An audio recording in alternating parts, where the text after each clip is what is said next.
മുഖ്യമന്ത്രി ശിവൻകുട്ടി ബിന്ദു ഡോക്ടർ ബിന്ദു 3 പേരോട് മുഖ്യമന്ത്രി എന്നുള്ള നിലയിലും ശിവൻകുട്ടി സ്കൂളിൻ്റെ മന്ത്രി എന്നുള്ള നിലയിൽ ഹൈസ്കൂൾ വരെയുള്ള സ്കൂൾ വിദ്യാഭ്യാസ മന്ത്രി ഡോക്ടർ ബിന്ദു ഉന്നത വിദ്യാഭ്യാസ മന്ത്രി 3 പേരോടുമുള്ള വിനയപൂർവ്വമുള്ള അഭ്യർത്ഥനയാണ്. നിങ്ങൾ കേരളത്തിലെ മക്കളെ CBSE ICSE അതുപോലെ തന്നെ സ്റ്റേറ്റ് സിലബസ് എന്ന് പറഞ്ഞ് തിരിച്ച് നാശക്കോട്ട ഉണ്ടാക്കരുത്. ഇന്ന് ആയിരക്കണക്കിന് വീടുകളിലാണ് കണ്ണീരും കൈയുമായിട്ട് കഴിയുന്നത്. കണ്ണീരാണ് അവർ.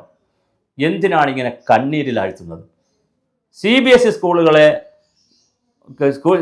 ICSE സ്കൂളുകൾ ഇവിടെ ഉണ്ട്. അത് കേന്ദ്ര ഗവൺമെൻറ് പാറ്റേണിൽ വരുന്നതാണ്. സൈനിക സ്കൂളുകളുണ്ട്, കേന്ദ്രീയ വിദ്യാലയങ്ങളുണ്ട്. നിങ്ങൾ CBSE സ്കൂളുകളെ അവിടെ നിൽക്കട്ടെ, അത് സ്വകാര്യ മാനേജ്മെൻറ്റ് നടത്തുന്നതാണല്ലോ. നിങ്ങൾ സൈനിക സ്കൂളുകളിലും കേന്ദ്രീയ വിദ്യാലയങ്ങളിലും എന്തുകൊണ്ട് നല്ല റിസൾട്ട് വരുന്നു? കേന്ദ്രീയ വിദ്യാലയങ്ങളിൽ പാവപ്പെട്ടവൻ്റെ മക്കളാണ് ഒരുപാട് പഠിക്കുന്നുണ്ട്. കാരണം സൈന്യത്തിൽ പോകുന്ന സാധാരണ പട്ടാളക്കാരൻ്റെ മക്കൾ പഠിക്കുന്നുണ്ട്, അവിടുത്തെ ഡ്രൈവർമാരുടെ മക്കൾ പഠിക്കുന്നുണ്ട്, അല്ലെങ്കിൽ ചെറുമക്കൾ പഠിക്കുന്നുണ്ട്. ഒരു സാധാരണ ജോലിയുള്ള ഒരുപാട് പേരുടെ മക്കൾ, കേന്ദ്ര ഗവൺമെൻറ്റിൻ്റെ സാധാരണ ജോലിയുള്ളവരുടെ ഒരുപാട് പേരുടെ മക്കൾ കേന്ദ്രീയ വിദ്യാലയത്തിൽ പഠിക്കുന്നുണ്ട്. അവർ എന്തുകൊണ്ട് നല്ല റിസൾട്ടായിട്ട് പുറത്തിറങ്ങുന്നു? സൈനിക സ്കൂളുണ്ട്, നല്ല റിസൾട്ടായിട്ട് എന്തുകൊണ്ട് കുട്ടികൾ പുറത്തിറങ്ങുന്നു? CBSE സ്കൂളുകളുണ്ട്, എന്തുകൊണ്ട് നല്ല റിസൾട്ടായിട്ട് പുറത്തിറങ്ങുന്നു? അത് പരിഹരിക്കാൻ സ്റ്റേറ്റ് സിലബസിൽ ചെയ്യേണ്ടത്.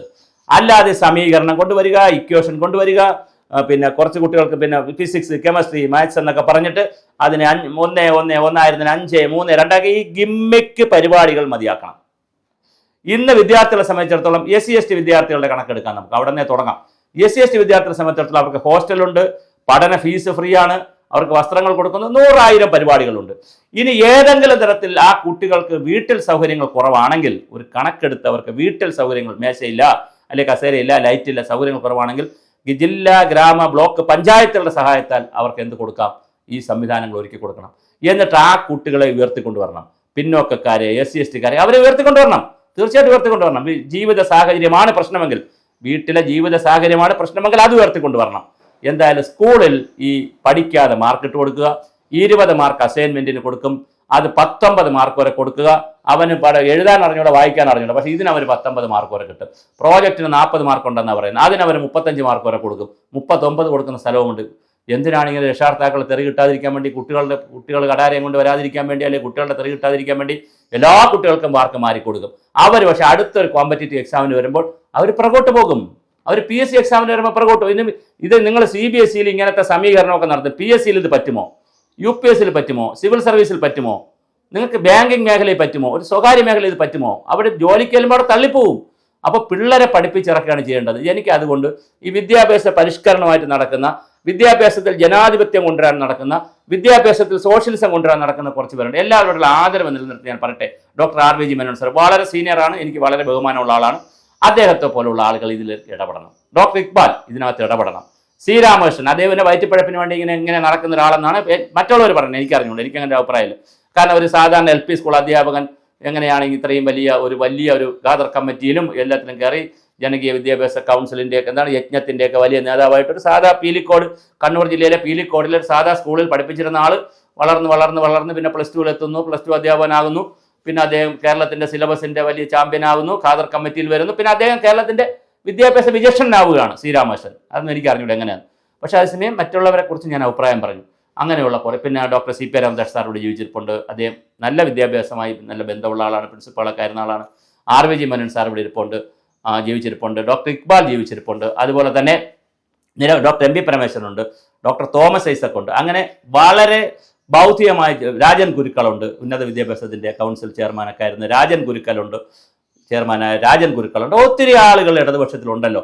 നിങ്ങൾ അടിയന്തരമായിട്ട് മീറ്റിംഗ് കൂടി പൊതുവിദ്യാഭ്യാസത്തിൻ്റെ ക്വാളിറ്റി എങ്ങനെ കൂട്ടാം, അതിനനുസരിച്ചുള്ള സിലബസ് എങ്ങനെ കൊണ്ടുവരാം, എങ്ങനെ കുട്ടികൾക്ക് മാർക്ക് വാങ്ങിക്കൊടുക്കാം എന്നുള്ളതിനെക്കുറിച്ച് ചിന്തിക്കൂ. എങ്ങനെ കുട്ടികൾക്ക് പഠിച്ചിട്ട് മാർക്ക് വാങ്ങിക്കൊടുക്കാം അതിനെക്കുറിച്ച് ചിന്തിക്കൂ. ശാസ്ത്ര സാഹിത്യ പരിഷത്തൊക്കെ വലിയ ജാഥ നടത്തുന്നുണ്ട്.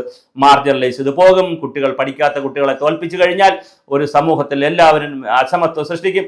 അതുകൊണ്ട് നമുക്ക് തെരുവ് നാടകം, കയ്യടി, ജനാധിപത്യം, സോഷ്യലിസം, മതേതരം ഇതൊന്നും അല്ല വേണ്ടത്. കോമ്പറ്റീഷൻ എന്നുള്ള സ്ഥലത്ത് കോമ്പറ്റീഷനാണ്. കുട്ടികളെ അതിനെ പ്രിപ്പയർ ചെയ്യിക്കുക. അംഗൻവാടിയിലാണ് പ്രശ്നമെങ്കിൽ അവിടെ അതിനാവശ്യമായ ഇടപെടൽ നടത്തുക. LKG UK അതായത് ചെറിയ നഴ്സറി ക്ലാസ്സിലാണെങ്കിൽ അവിടെ അതിനകത്തുള്ള ഇടപെടൽ നടത്തുക. ഇനി താഴ്ന്ന ക്ലാസ്സുകളാണെങ്കിൽ അവിടെ ഇടപെടൽ നടത്തുക. എവിടെയാണോ കുട്ടികൾക്ക് ഇടപെടേണ്ടത് ആ പ്രായത്തിൽ ആ കുട്ടികളെ ഇടപെട്ടുകൊണ്ട് അവർക്ക് ഭാഷാ പ്രാവീണ്യവും എഴുതാനും വായിക്കാനും കണക്കും ശാസ്ത്രവും ഒക്കെ അവർക്ക് എന്താണോ ബാക്ക്ലോഗ് അത് പഠിപ്പിച്ച് അവർ എടുക്കണം. എന്നിട്ട് അവർ കോമ്പറ്റീഷൻ അവർ തയ്യാറാക്കണം. അല്ലാതെ CBSE-കാരെ പിടിക്കാൻ വേണ്ടി പിന്നെ സ്റ്റേറ്റ് സിലബസിന്റെ മാർക്ക് കൂട്ടിക്കൊടുക്കുക, അവർ മറ്റവർ കോടതി പോവുക, അത് അവസാനം സുപ്രീം കോടതി വരെ പോവുക. സുപ്രീം കോടതി പറഞ്ഞു ഇത് പറ്റില്ല, നിങ്ങളെ പണി നോക്കൂ, നിങ്ങൾക്ക് വേറെ പണിയില്ലേ എന്ന് ചോദിച്ചുകൊണ്ട് 2 പ്രാവശ്യം സുപ്രീം കോടതി ദൂരക്കളഞ്ഞു. അപ്പോൾ ഇത് എന്താ സംഭവിക്കുന്നത്? ഇപ്പോൾ കുറേ കുട്ടികൾ കണ്ണുനീരും കരച്ചിലുമാണ്, സങ്കടത്തിലാണ് കഴിയുന്നത്. ആത്മഹത്യ ചെയ്യാതിരുന്നാൽ കൊള്ളാം. എന്തൊരു നാടാണിത്. അപ്പോൾ ഇവിടെ ബിന്ദുവിന് വല്ല കുഴപ്പമുണ്ടോ? ഡോക്ടർ ബിന്ദുവിനോ ശിവൻകുട്ടിക്കോ തോമസ് ഐസക്കിനോ അല്ലെ മുഖ്യമന്ത്രിക്കോ വല്ല കുഴപ്പമുണ്ടോ? ഇത് വല്ല അറിഞ്ഞിട്ടുണ്ടോ ആരെങ്കിലും? അപ്പോൾ അടിയന്തരമായി നിങ്ങൾ സ്കൂൾ പരിപാടി ഇടപെടണം, അതിൻ്റെ കരിക്കുലത്തിൽ ഇടപെടണം, സിലബസിൽ ഇടപെടണം.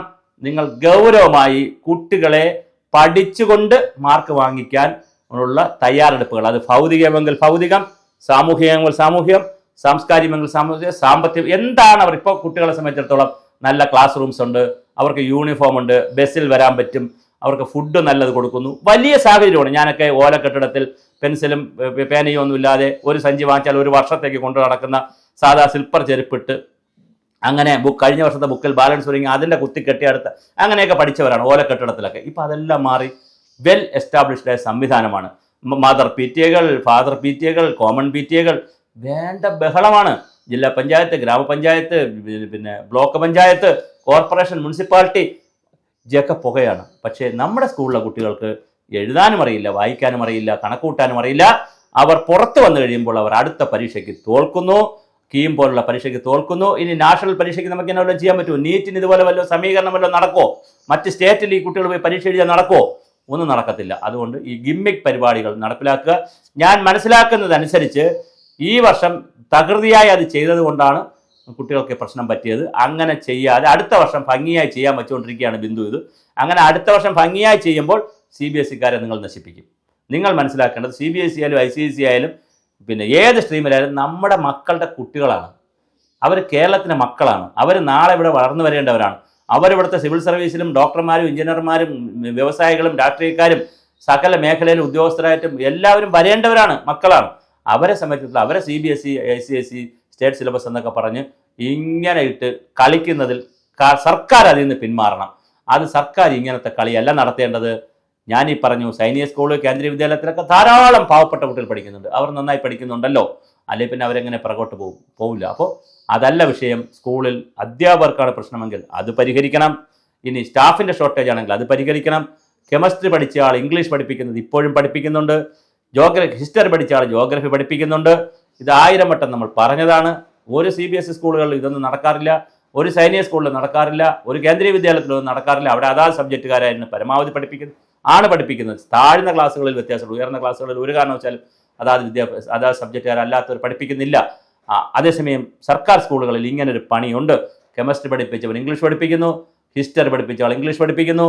അയാൾക്ക് നല്ല ഇംഗ്ലീഷ് പറയാൻ അറിയില്ല, പിന്നെ എങ്ങനെയാണ് കുട്ടികളെ കൊണ്ട് ഇംഗ്ലീഷ് പറയിക്കുന്നത്?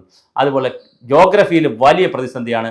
ഹിസ്റ്ററി പഠിച്ചവരെ മറ്റ് സബ്ജക്റ്റിൽ പഠിച്ചവരെ ജോഗ്രഫി പഠിപ്പിക്കുന്നു. ഇതൊക്കെ വലിയ കൊടിയ പാപമാണ്, ക്രൂരതയാണ്. ഞാൻ അവസാനിപ്പിക്കുന്നു.